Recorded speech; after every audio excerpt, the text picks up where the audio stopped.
Germany में एक बहुत ही बड़ा कस्बा था जिसका नाम ब्रेमेन था।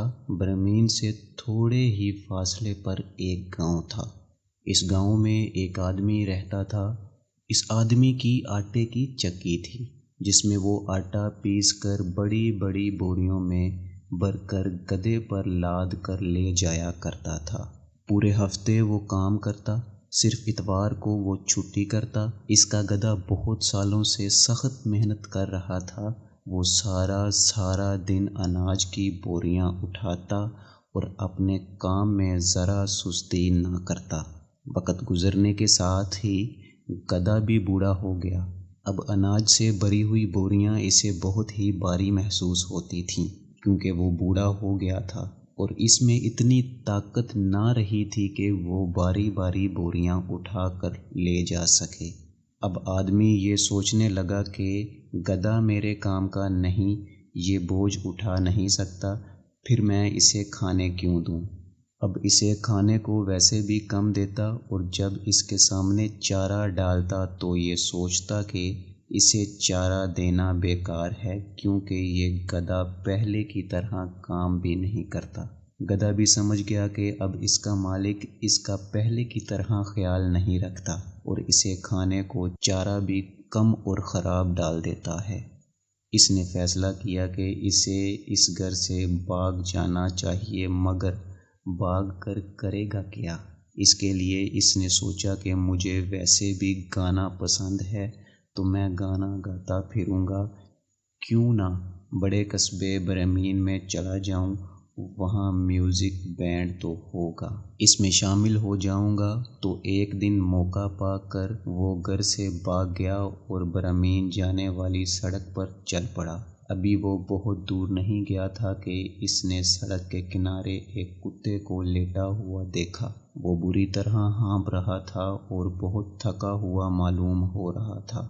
गधे ने कुत्ते से पूछा, बूढ़े कुत्ते, तुम्हें क्या हुआ, यहाँ क्यों लेटे हो। कुत्ते ने कहा, मैं बूढ़ा हो गया हूँ और अब शिकार नहीं कर सकता हूँ, इसलिए मेरा मालिक सोच रहा था कि वो मुझे मार डाले, इसलिए मैं घर से भाग आया, मगर मैं सोच रहा हूँ कि मेरा गुजारा कैसे होगा। गधे ने कहा, तुम मेरे साथ क्यों नहीं चलते, मैं भी घर से भाग कर आया हूँ, मैं भी बूढ़ा हो गया हूँ, इसलिए अपने मालिक की बारी बारी बोरियां नहीं उठा सकता और मेरा मालिक एक बेकार को चारा नहीं खिला सकता। मैं ब्रेमेन जा रहा हूँ ताकि टाउन बैंड में शामिल हो जाऊँ, तुम भी मेरे साथ चलो, मैं बाजा बजाऊंगा, तुम ढोल बजाना। कुत्ते ने ये सुना तो बहुत खुश हुआ और गधे के साथ चल पड़ा। अब ये दोनों ब्रेमेन की तरफ जाने वाली सड़क पर जा रहे थे। अभी ये ज़्यादा दूर नहीं गए थे कि इन्होंने देखा कि सड़क के किनारे एक बिल्ली बैठी हुई है। वो बहुत दुखी लग रही थी। गधे ने बिल्ली से पूछा, ए बूढ़ी बिल्ली, क्या बात है, यहाँ क्यों बैठी हो। बिल्ली ने कहा, मैं बूढ़ी हो गई हूँ और मेरे दांत इतने तेज़ नहीं रहे।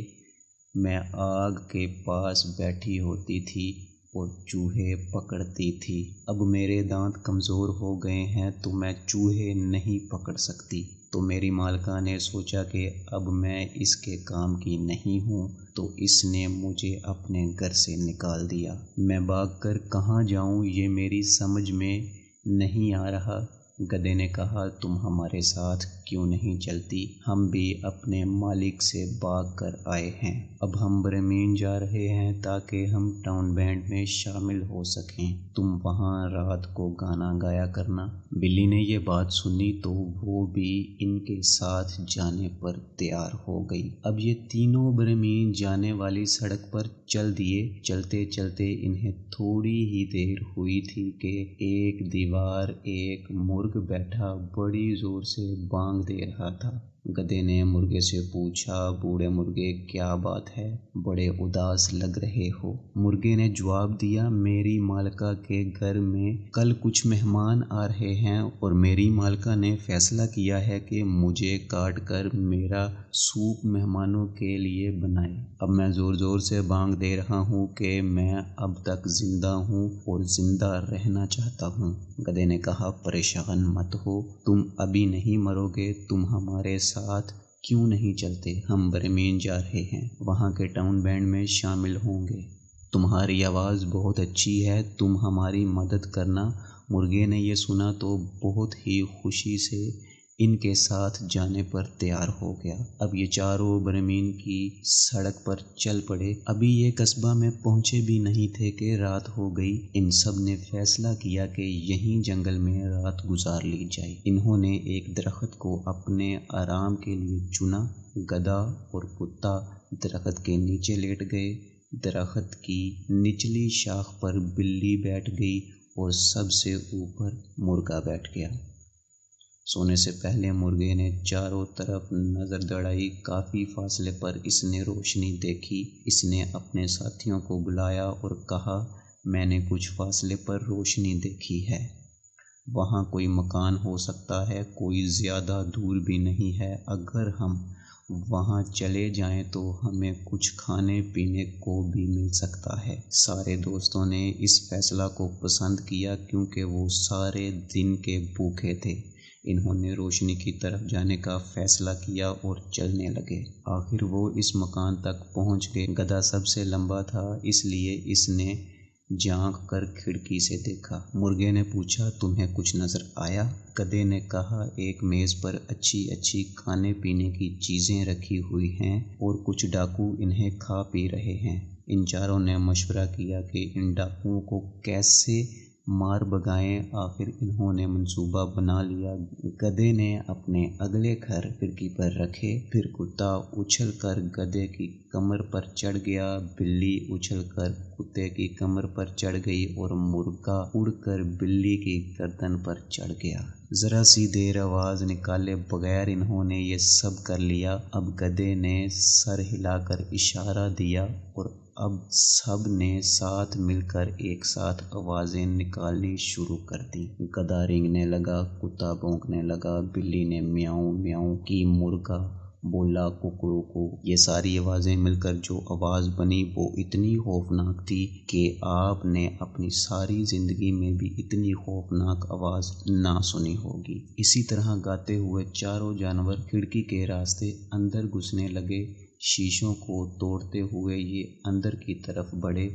ڈاکوؤں نے خوفناک آواز کے ساتھ شیشوں کے چھناکے سنے تو اچھل کر بھاگے اور سیدھے جنگل کا راستہ لیا۔ اب گدھا، کتا، بلی اور مرغا یہ سب بیٹھ کر اس وقت تک کھاتے رہے جب تک ان کا پیٹ اچھی طرح پر نہیں لگا۔ کھانے پینے سے فارغ ہو کر انہوں نے لائٹ بند کر دی اور سونے کے لیے لیٹ گئے۔ گدھا لان میں گھاس پر بیٹھ گیا، کتا دروازے کے پیچھے لیٹ گیا، بلی آگ کے قریب لیٹ گئی اور مرغا چھت کے قریب ایک جگہ بیٹھ گیا۔ دن بھر چلتے رہنے سے یہ اتنے تھک گئے تھے، جلد ہی ان سب کو گہری نیند آ گئی تھی اور سارے سو گئے۔ ڈاکوؤں نے دور جا کر مکان کی طرف دیکھا تو مکان کی لائٹ بجھی ہوئی تھی۔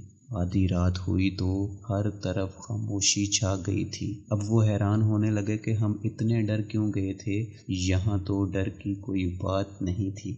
ڈاکوؤں کے سردار نے کہا، ہمیں اتنا ڈرپوک نہیں ہونا چاہیے کہ ڈر کے بھاگ آئیں۔ اس نے ایک ڈاکو کو حکم دیا کہ جاؤ اور دیکھو کہ مکان میں کیا ہے۔ وہ ڈاکو آہستہ آہستہ مکان کی طرف آیا۔ اس نے کان لگا کر سنا، کوئی آواز نہیں آ رہی ہے۔ وہ خاموشی سے کچن میں گیا تاکہ موم بتی لے آئے اور اس کو جلا کر روشنی کرے اور دیکھے کہ مکان میں کیا ہے۔ جب وہ کچن کی طرف گیا تو اس نے اندھیرے میں بلی کی آنکھیں چمکتی دیکھیں۔ اس نے سوچا کہ یہ انگارے میں۔ اس نے موم بتی ایک انگارے کے اوپر رکھی تاکہ موم بتی جل جائے۔ وہ موم بتی سیدھی بلی کی آنکھوں میں جا کر لگی۔ اب بلی یہ کیسے پسند کرتی कि इसकी आंख में मोमबत्ती घुसा दी जाए। वो जाग गई और खरखराते हुए डाकू के चेहरे की तरफ उछली और अपने पंजों से डाकू का चेहरा जख्मी कर दिया। डाकू इस अचानक हमले से घबरा गया और दरवाजे की तरफ भागा,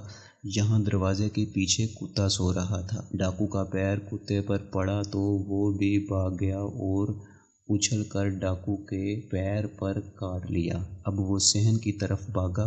सहन में गधा सो रहा था। इसने डाकू को जोरदार लात जमाई और डाकू दर्द के मारे चीखने लगा। इन आवाज़ों से मुर्गा भी जाग गया और उड़ता हुआ छत से उतरा और ज़ोर ज़ोर से चीखने लगा। डाकू बहुत ज़्यादा डर गया और भाग खड़ा हुआ। अपने दोस्तों के पास पहुंचा तो इसका सांस बहुत ही फूला हुआ था। डाकू के सरदार ने कहा, तुम्हें क्या हुआ है? डाकू चिल्लाया, मुझे बचाओ, इस मकान में एक चुड़ैल है। इसने मुझ पर झपटा मारा और मेरा चेहरा अपने लंबे पंजों से नोच लिया। एक आदमी चाकू लिए दरवाजे के पीछे छुपा हुआ था। इसने मेरा पैर जख्मी कर दिया। सहन में एक बड़ा सा अफरीत था जिसने मुझे लकड़ी के मोटे डंडे से मारा और छत के करीब एक जज बैठा हुआ चीख रहा था, डाकू को मेरे पास लाओ। ये सुनकर मैं भागा और जितनी तेजी से भाग सकता था भागकर तुम लोगों के पास आ गया। बाकी डाकू ये डरावनी कहानी सुनकर इतने डरे कि इन्होंने फिर कभी इस मकान की तरफ ही नहीं देखा, बल्कि इसके करीब भी जाने का हौसला नहीं किया। वो बहुत डरे हुए अपने घरों को चले गए। इस तरह होना इन चारों दोस्तों के लिए बहुत अच्छा हो गया। अब वो इसी मकान में मज़े से ज़िंदगी गुजारने लगे। अब इनके पास रहने को एक घर भी था और इस मकान में खाने की बहुत सी चीज़ें भी थी। इन्हें कोई कुछ कहने वाला भी नहीं था और ना ही अब इन्हें किसी का डर था। अब वो अपनी मर्जी के मालिक थे, जो चाहते करते, जिस तरह चाहते रहते। अब वो यहाँ बहुत ही खुश रहते थे। इन्होंने ब्रेमेन जाने का ख्याल भी छोड़ दिया था, जहाँ जाकर वो म्यूजिक बैंड में शामिल होना चाहते थे। और अब वो वहाँ जाते ही क्यों, इनके पास किस चीज़ की कमी थी।